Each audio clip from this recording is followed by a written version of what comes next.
Assalamualaikum warahmatullahi wabarakatuh.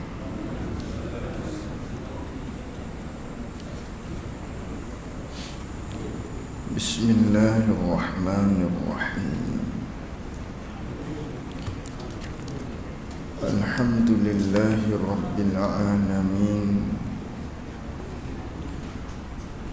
Wassalatu wassalamu ala ashrafil anbiya'i wal mursalin Sayyidina wa maulana Muhammadin sallallahu alaihi wasallam. Allahumma arina al-haqqa haqqan warzuqna ittiba'ah wa arina al-batila batilan warzuqna ijtinabah. Allahumma faqihna fid din wa 'allimna ta'wilih. Allahumma faqihna fid din wa 'allimna ta'wilih. Allahumma nawwir qulubana binur hidayatika kama nawwaltal arda binurika syamsika abadan abada birahmatika ya arhamar rahimin. Rabbi shrah li sadri wa yassir li amri wahlul 'uqdatam min lisani yafqahu qawli. Allahumma aftah alaina futuhal arifin waj'al a'malana khalisatan liwajhikal karim. Allahumma salli wa sallim ala sayyidina wa maulana Muhammad.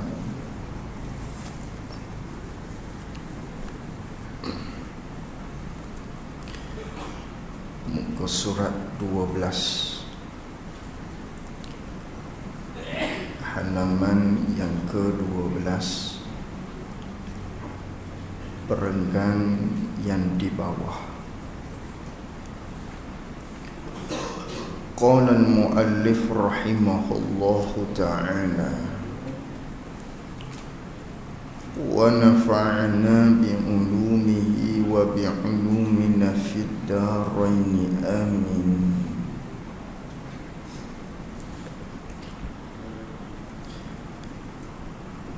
Dan tersebut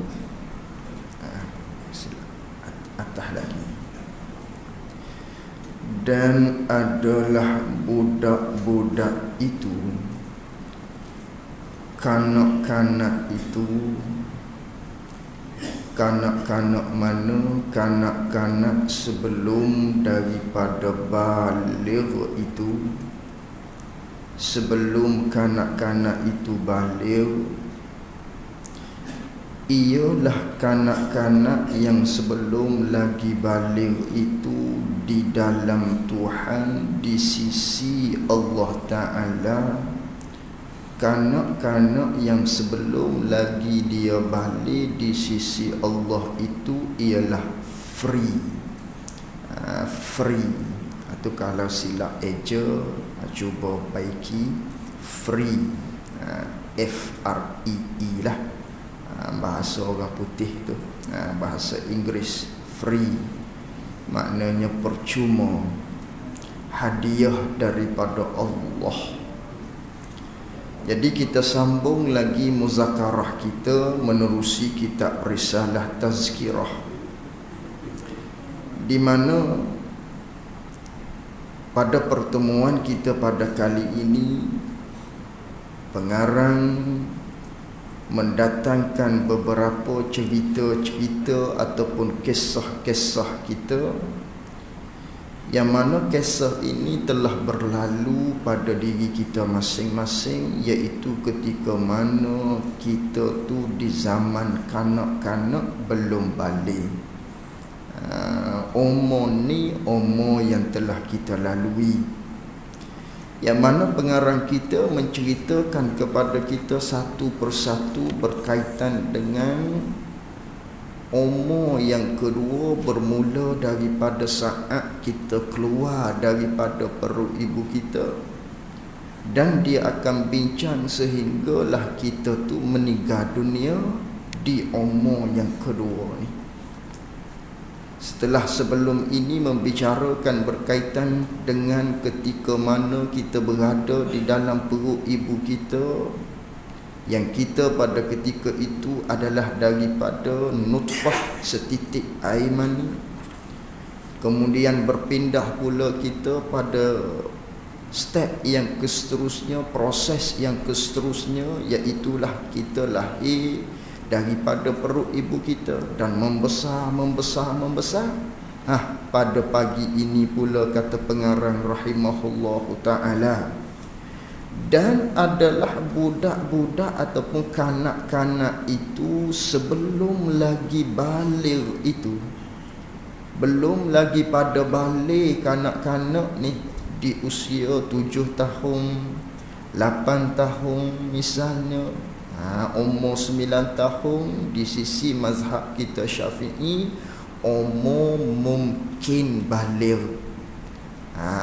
Umur mungkin boleh jadi dah tu di usia 9 tahun tu, ialah maknanya terjadinya baligh pada kanak-kanak, pada seseorang tadi, sama ada pada lelaki ataupun pada perempuan. Mungkin balik seawal umur balik tu boleh jadi di usia 9 tahun.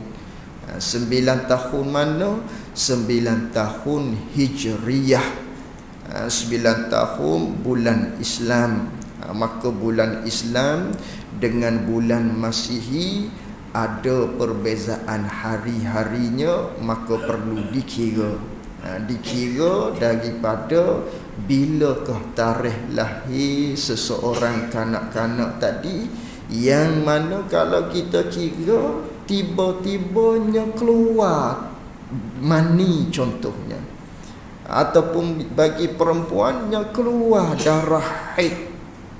Kalau keluar darah haid ataupun air mani yang merupakan salah satu daripada tanda-tanda baligh sampai umur, maka ibu bapa tu wajib dia kena tahu adakah kanak-kanak ni telah sampai umur. Maka nak tahu macam mana, kalaulah tepat-tepat kira-kiranya ni anak aku ni berapa hari lagi ni nak 9 tahun umpamanya, maka di situlah perlu kepada perkiraan.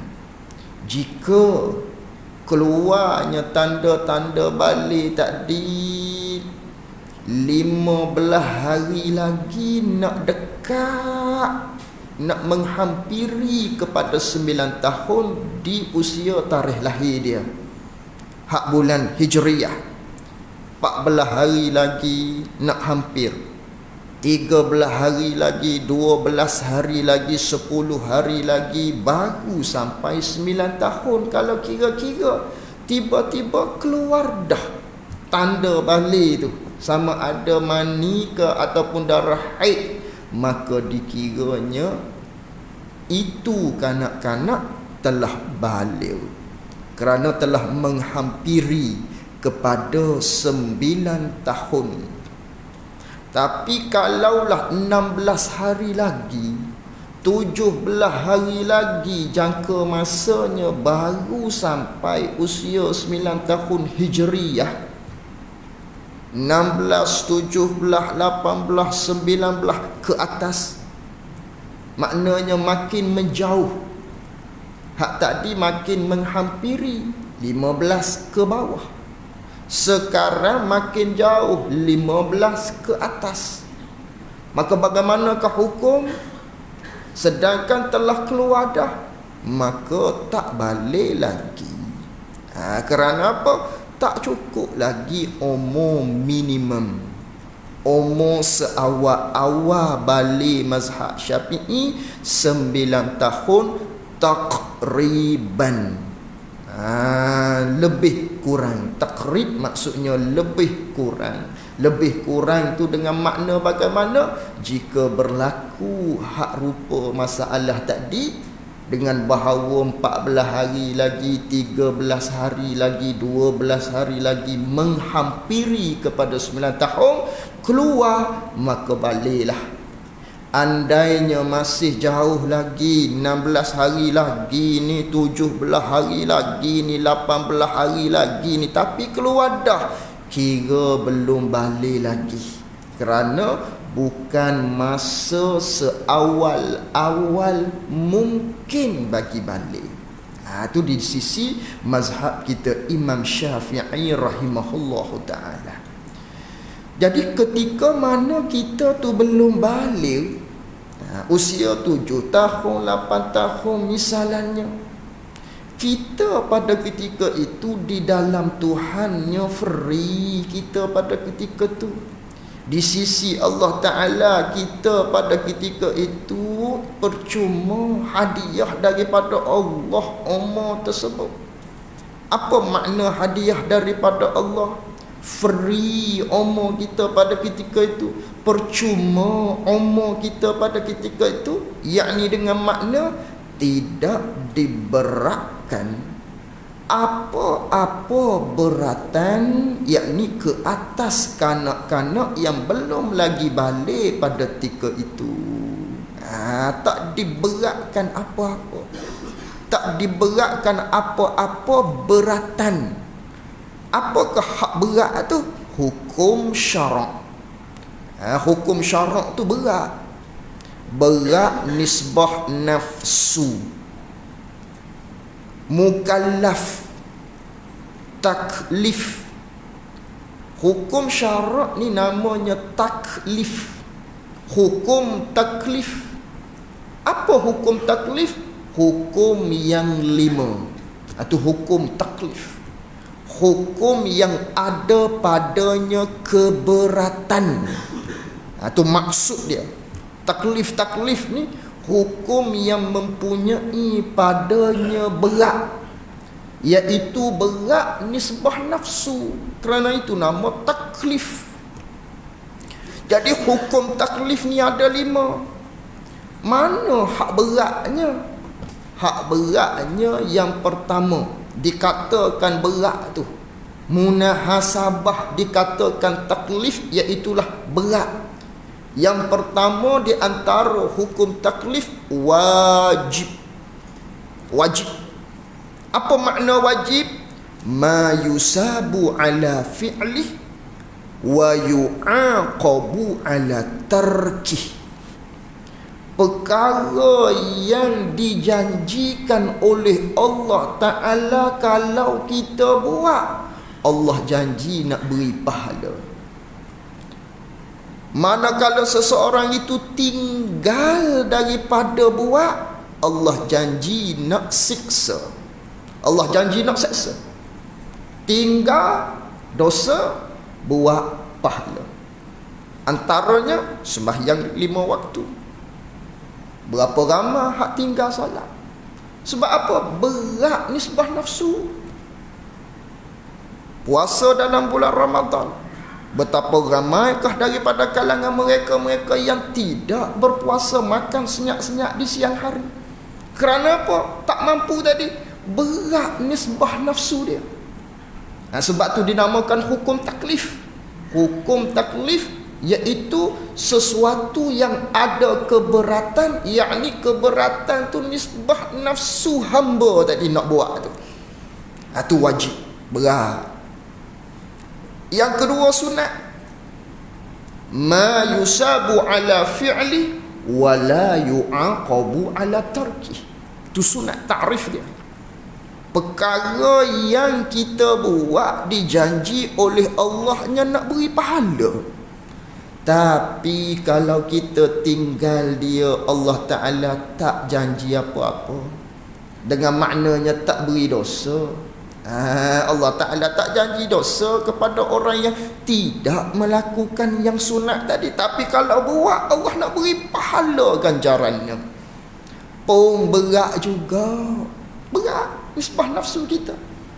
Kalau kata solat fardu zuhur, ada solat rawatib ba'diyah dan qabliyah. Tak mampu, berat, tak buat solat sunat ba'diyah, tak buat solat sunat qabliyah. Subuh kita pada pagi ni ada qabliyahnya, pahalanya besar, lebih baik daripada seisi dunia. Atau pahala solat sunat fajar, solat sunat sebelum subuh, yang mana kelebihan dia lebih baik daripada seseorang memiliki seisi dunia dan barang antara dunia tu milik dia. Lebih baik lagi, nisbah pahalanya banyak solat sunat sebelum daripada subuh, ba'diyah subuh, solat sunat fajar. Pong tak buat juga sunat. Tu misbah nafsu kita tu berat. Kerana tu dinamakan hukum taklif. Apatah lagi hak makruh, apatah lagi hak haram.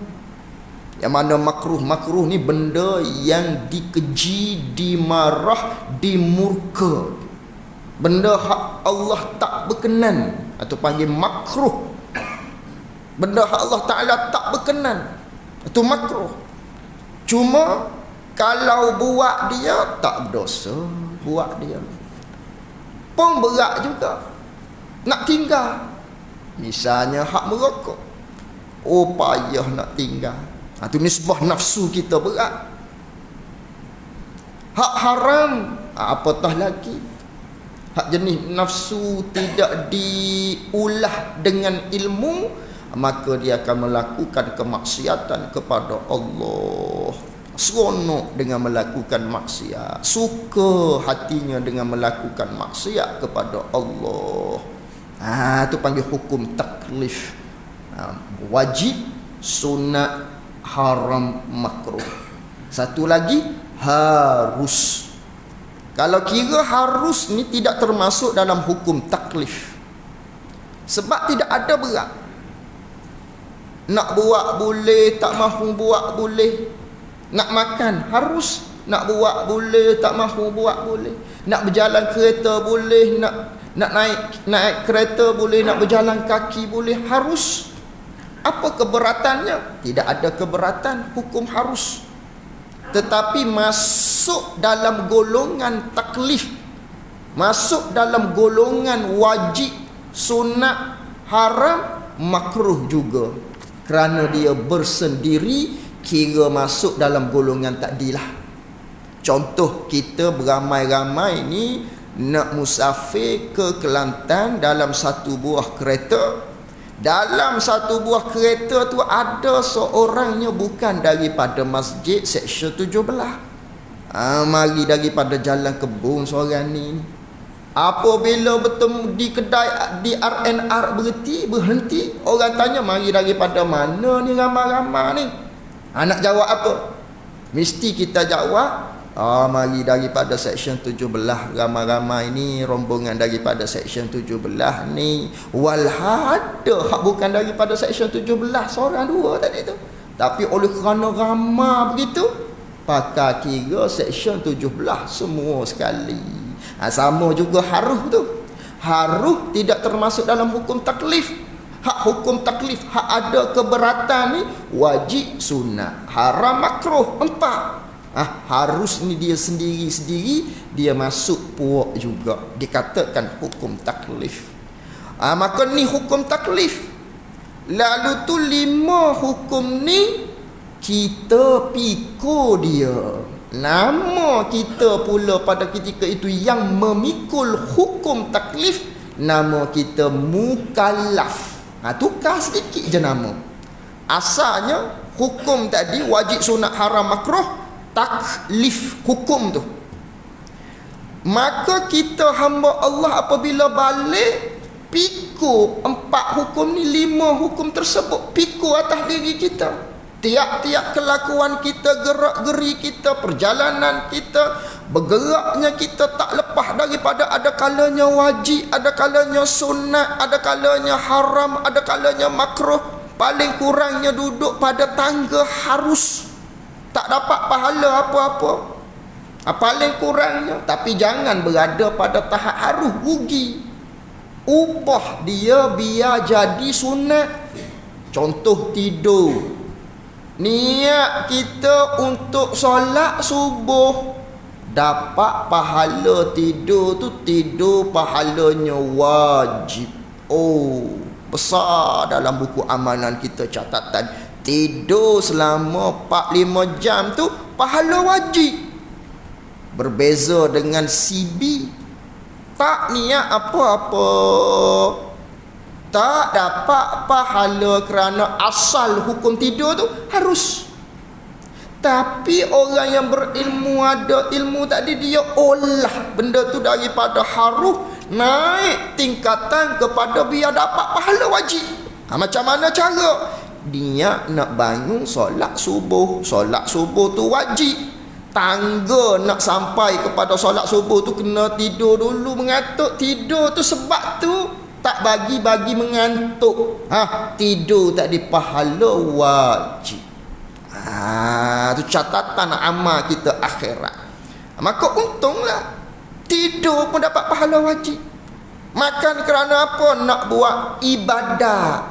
Dapat pahala tadi. Kalau makan semata-mata makan, tak ada niat apa-apa, maka tak dapat pahala tadi. Tangga kepada ibadat tu makan. Nak buat ibadat apa? Kalau ibadat hak jenis wajib, dapat pahala makan tadi tu sebagai pahala wajib.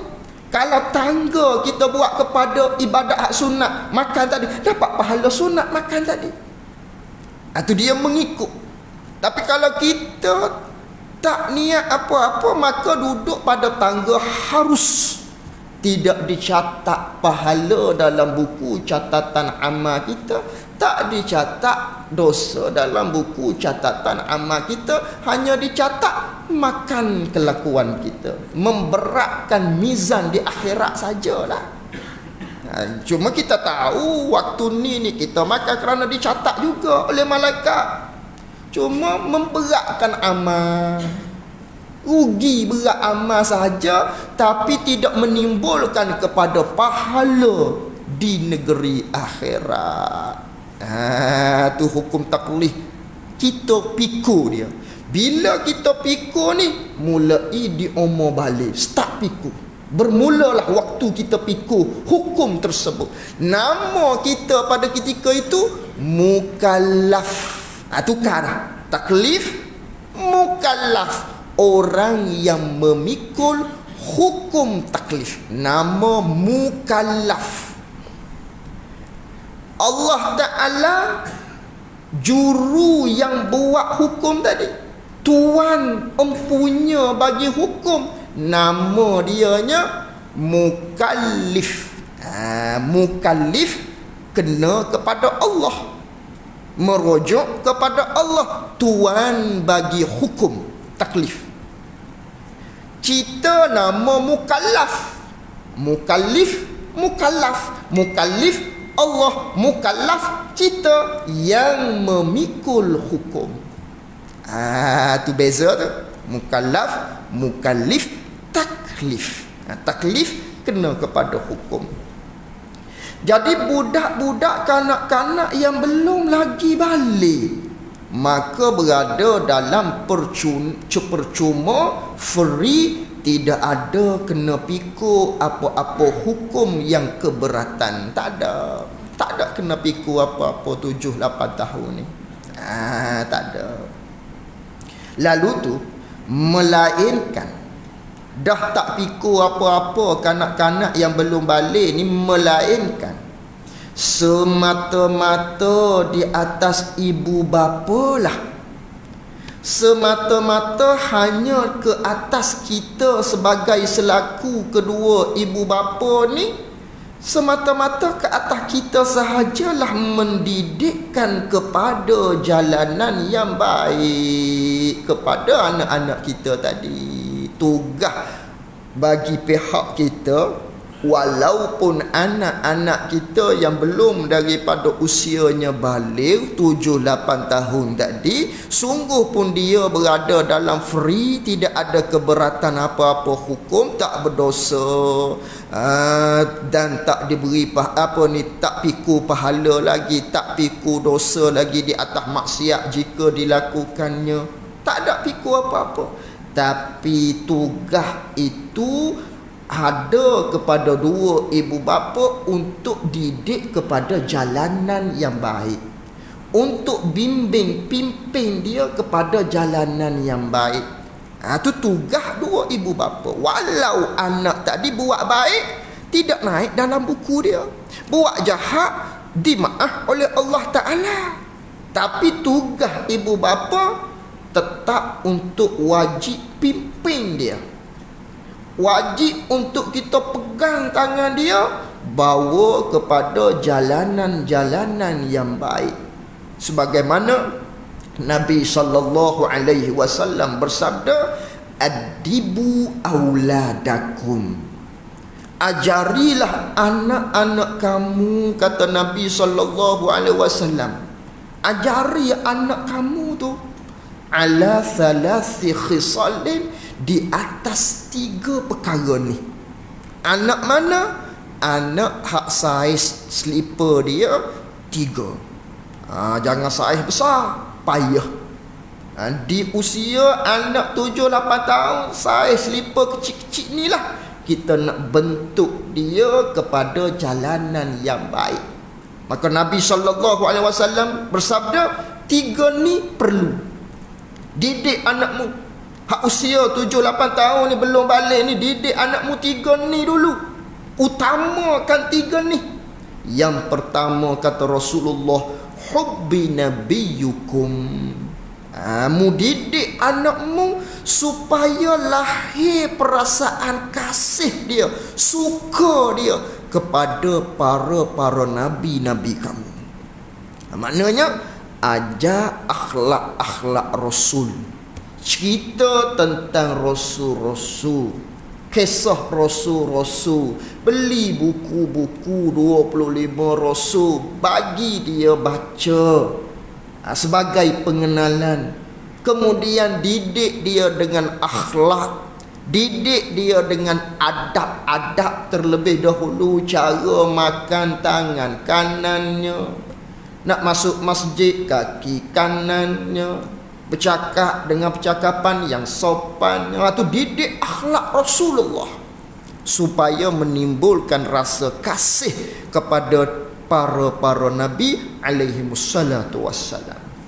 Itu cara yang pertama.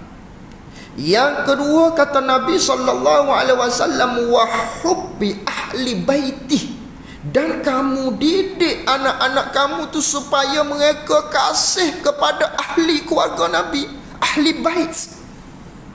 Maka menceritalah kita tentang isteri-isteri Rasulullah, perangainya bagaimana. Anak Nabi SAW, Sayyidatuna Fatimah Az-Zahra radhiyallahu anha, bagaimana kelakuan dia ketika berhadapan dengan lelaki, bagaimanakah isteri-isteri Rasulullah, anak Rasulullah sallallahu alaihi wasallam. Cerita berkaitan dengan sahabat-sahabat. Tu didik anak dengan perkara-perkara tersebut. Yang ketiga kata Rasulullah, wa qiraatil Quran. Didik anak kamu di usia ni ialah dengan baca Al-Quran. Biar dia pandai baca Al-Quran. Ni kita ramalah yang mengambil maknanya menyahut seruan sabdaan Rasulullah, iaitu biar pandai anak baca Quran. Mulai dengan hak kita sekarangnya, Iqra di zaman kita sekarang ni. Macam-macam lah lagi buku Iqra tu, berwarna-warninya. Tu semua sebagai tangga supaya dia pandai baca Quran. Tu hak usia ni. Nanti lepas tu ada lagi ilmu-ilmu yang lain. Cuma di usia ni, 3 ni aula ataupun utama.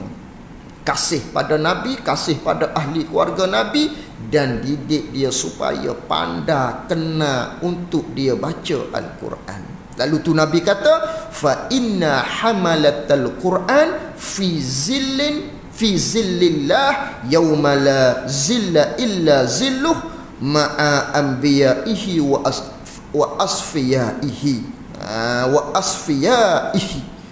Nabi sallallahu alaihi wasallam mengatakan, sesungguhnya bahawasanya mereka yang menanggung Al-Quran, yakni mereka yang menghafal Al-Quran, sebolehnya di usia tadi tu mula dah hafal Quran sedikit-sedikit. Orang yang tanggung Al-Quran, yang hafal Al-Quran ni pada hari kiamat, kata Nabi SAW, berada pada tuduhan-tuduhan daripada tuduhan-tuduhan Allah Subhanahu wa taala. Maknanya Allah Taala buat satu benda, orang ni berada dalam payung pada negeri akhirat, diteduh di negeri akhirat, yang mana mereka ni akan bersama-sama dengan para nabi dan para kekasih-kekasih Allah. Siapa? Orang yang menghafal Al-Quran. Kena ada lah cerita dalam hati kita tu. Hak tak ada dah, anak aku dah besar dah. Tanam dalam hati kita, insya-Allah cucu aku ni biar ada seorang hak boleh hafal Al-Quran. Tapi jangan hafal Al-Quran saja, beramal. Hafal Al-Quran kemudian beramal dengan bahawa beri agama juga. Jangan hafal Quran saja. Memanglah di pusat tahfiz kebanyakannya dia akan tumpu Al-Quran saja. Kemudian bila kita tumpu Al-Quran sahaja, contohnya selesai anak kita 30 juzuk, maka kita letak ke tempat-tempat yang lain yang tidak ada dah unsur-unsur pengajian agama. Kita rasa cukup dah anak aku dengan 30 juzuk tadi, agama tak beri. Itu kesalahan kita. Bukan makna begitu. Maknanya hak 30 juzuk tu kelebihan yang asing. Dalam masa yang sama, agama perlu diterapkan. Jangan hanya hafiz semata-mata, bab solat tak tahu, bacaan-bacaan dalam solat, rukun-rukun solat, hak fardu ain tak pandai umpamanya, tapi hafiz Al-Quran. Ini sebab apa puncanya? Punca kita hanya tumpu di situ, kemudian setelah itu kita tak bawa pula dia, pimpin pula dia kepada ilmu agama. Contohlah kita letak, kemudian kita letak hak bahagian untuk nak bekerja dah lah. Cukup dah 30 juzuk ni, alhamdulillah dah. Lepas tu kita letak hanya tumpu kepada untuk urusan kerja pula, contohnya. Letak di sekolah lah kita kata, contohnya. Hak sekolah pun ada agamanya, cuma kita tidak terapkan hak agama yang sepatut tu, hak fardu ain tu. Kita tak didik dia hak tu pula. Itu kesalahan kita lah. Tapi di usia awal ni hafal Quran. Tu cara didik dia. Tu di atas ibu bapa mendidik kepada jalanan yang baik. Dan tersebut di dalam hadis, maksudnya manakah dalil yang menunjukkan kanak-kanak yang belum balik ni dia berada dalam free, hadiah daripada Allah, percuma kanak-kanak ni. Tersebut di dalam hadis. Ini dalilnya, yang maksudnya diangkatkan kolam tulis salah satu daripada 3 bangsa manusia, 3 jenis manusia. Rufi'al qalamu an salasatin. Itulah hadisnya. Diangkatkan kolam di antara 3 jenis manusia ni. Diangkat kolam dengan maknanya kolam tu tak catat satu, ataupun diangkat kolam dengan makna tidak diambil kesalahan 3 golongan ni. Itu makna diangkat kolam. Ada 2 makna. Diangkat kolam secara hakiki dengan maknanya tak tulis. Angkat kolam, itu tak ditulis, itu secara hakiki. ataupun kata ulama diangkat qalam dengan makna majazi, tidak diambil salah. Tulis tapi tak diambil salah. Tak dibuat kira kesalahan dia, hanya semata-mata tulis sahaja. Itu dua makna diangkat qalam kat situ. Yang pertama, yang diangkat qalam, yang tidak diambil salah, yang tak diberikan apa-apanya, daripada budak-budak, kanak-kanak hingga balik, ia kanak-kanak, tak dicatat apa-apa. Kalau dia buat salah pada ketika itu pun tak diberi dosa. Cuma ibu bapa wajib marah, wajib maknanya kita tegur. Ni tak boleh macam ni adik, Along, Kak Long, tak boleh bercakap begini ni. Wajib bagi ibu bapa tegur. Dosa ke? Tak berdosa, kerana dia belum balik. Satu. Yang kedua, daripada yang jenera. Jenera tu tidurlah. Ni bahasa kita ni kerana bahasa Fatoni. Daripada yang jenera, daripada orang hak tidur, hingga jaga ia orang tadi, sehingga dia sedar, sehingga dia bangun daripada tidur. Ketika kita tidur tu tak dicatat. Walaupun telah balik dah, apa ketika tidur tak dicatat. Duduk dalam keadaan tidur tu, duk mencarut mulutnya, sebab terikut-ikut ketika mana dia sedar. Pas ke dalam tidur pun carut lagi. Tak berdosa. Sebab apa? Sebab tidur, dia tak sedar. Itu tak diangkat. Yang ketiga, daripada orang yang gila hingga hilang ia gila, hingga sembuh ia gila. Daripada orang yang gila, buat salah orang gila ni, maka tak diambil salah juga oleh Allah Subhanahu wa taala, sehinggalah dia sembuh. Ni tiga golongan ni dimaafkan oleh Allah taala, hidup dalam free. Ni orang gila hidup dalam free dia. Tak ada pikir apa-apa. Orang yang tidur buat salah, hidup dalam free pada ketika itu. Allah tak ambil salah. Dan kanak-kanak yang belum balik 4, 5, 6, 7, 8, 9 tahun, maka hidupnya dalam free, hadiah daripada Allah Subhanahu wa taala. Dan tersebut pada setengah-setengah tempat pula. Dan tersebut pada setengah-setengah tempat pula, yakni dalam hadis-hadis yang lain pula, menambahkan pula yang keempat, itu ada 3. Ada dalam riwayat yang lain ada 1 lagi, ditambahkan apa? Yang kena paksa. Tak berdosa juga yang kena paksa.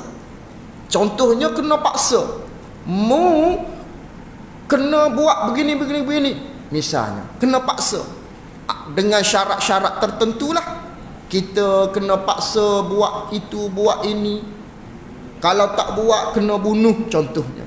Maka ketika itu tidak diambil salah oleh Allah, kerana bukan keinginan kita, tetapi dipaksa. Kerana nak jaga nyawa contohnya. Buat benda-benda hak kesalahan derhaka pada Allah. Mu kena minum arak. Kalau tak minum arak, aku cucuk, aku bunuhmu, aku tembak kamu contohnya. Memang dia tu orang jahat. Misalnya, memang kena paksa betul-betul lah, bukan bergurau ni. Hak paksa betul-betul. Kita pun minum. Berdosa tak? Tak berdosa, kerana kena paksa. Tu tak diambil salah juga. Itu 4 disebutkan di dalam riwayat yang lain. Dan adalah segala amal kanak-kanak sebelum balik itu, budak-budak sebelum balik itu. Dah kanak-kanak belum balik ni, tak diberikan pahala, tak diberikan dosa, tidak ada hukum ke atasnya, dengan makna apa hak dia buat baik, dan apa yang dia buat jahat tak dicatat. Kemudian kalau dia buat baik, kira-kiranya ke manakah amalan tadi tu?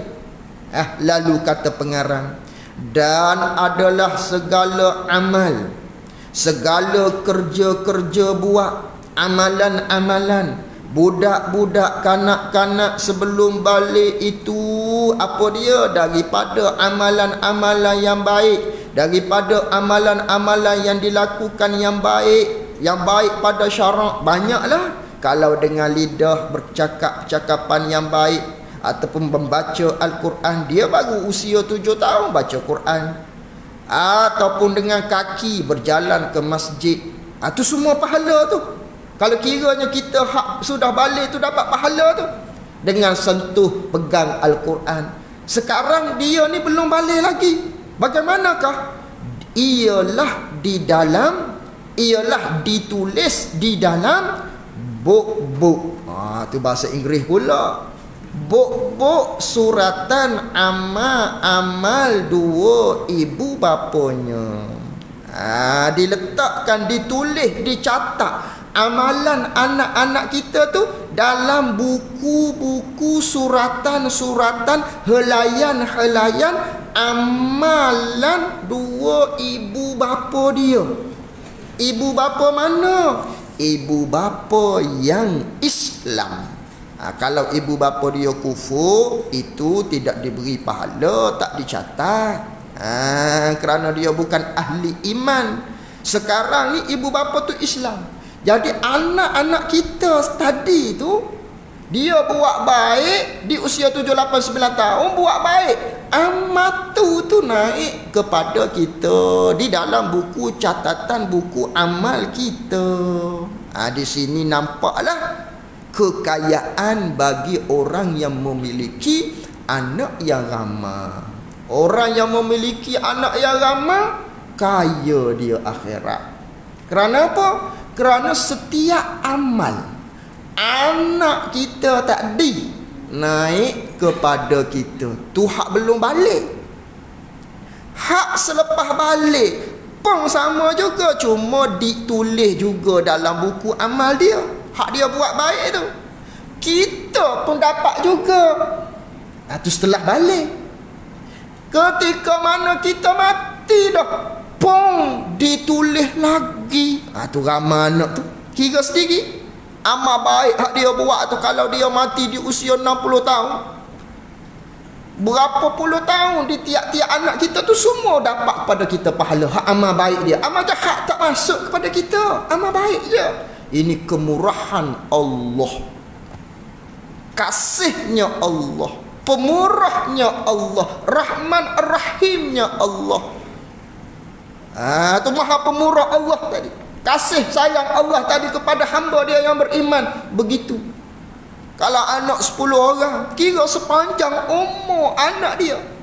Hak belum balik, setelah balik, ketika kita mati pun anak kita duk buat amal baik, sampai pahala kepada kita, dicatat pahala pada kita. Cuma hak belum balik, tak ditulis dalam buku dia, hanya ditulis dalam buku kita ibu bapa saja.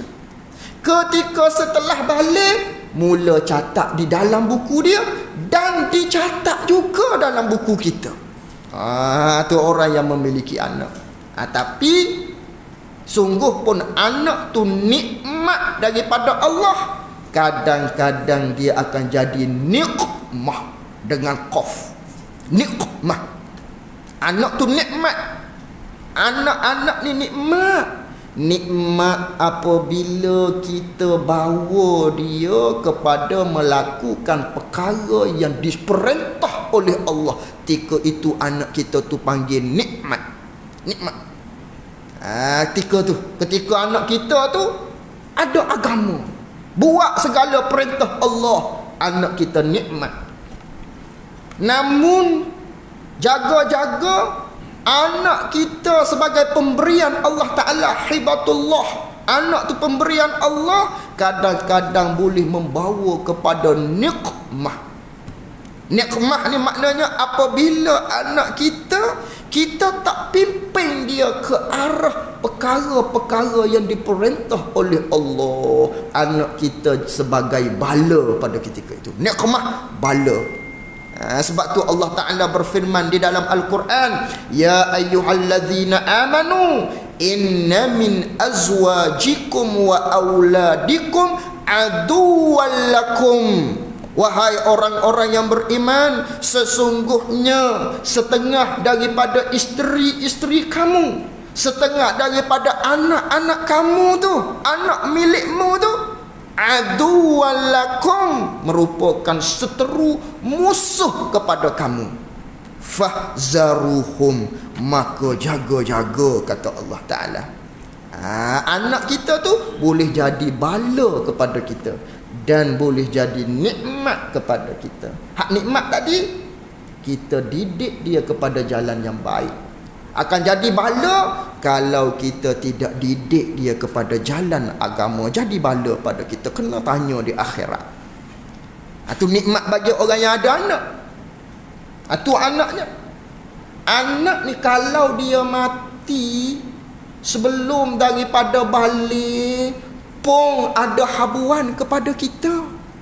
Apatah lagi ketika setelah balik. Hak setelah balik tadilah pahala semua dapat pada kita. Kemudian hak cucu-cucu kita tu hasil daripada kita lah mendapatkan anak kita ni. Hak cucu kita, keturunan-keturunan kita akan datang, semua pahala tu dalam buku suratan amal kita tu. Banyak tu. Naknya didik anak kita ke jalan agama. Anak kita jalan agama, cucu kita pasti anak kita akan didik ke jalan agama. Semua pahala anak kita direct 7 keturunan 8, 9, 10, 11 sehingga kiamat tu naik kepada kita. Sebab punca dapat cucu daripada anak kita. Usaha kita didik dia dengan kebaikan dan lain-lain, semua dapat pada kita tu. Hanya orang hak tak ada anak, tidak adalah hak ni. Walau bagaimanapun orang yang tidak ada anak, nikmat Allah Ta'ala beri pula kepada dia dengan cara tidak ada anak. Mungkin hak kita nampaknya iaitu pada negeri akhirat dia tak serabut. Dia tak serabut orang tak ada anak. Pasal dia tidak ada keturunan, dia tak serabut dah. Sebab apa tak didik anakmu begian. Tak kena bosan dah dia hak ni.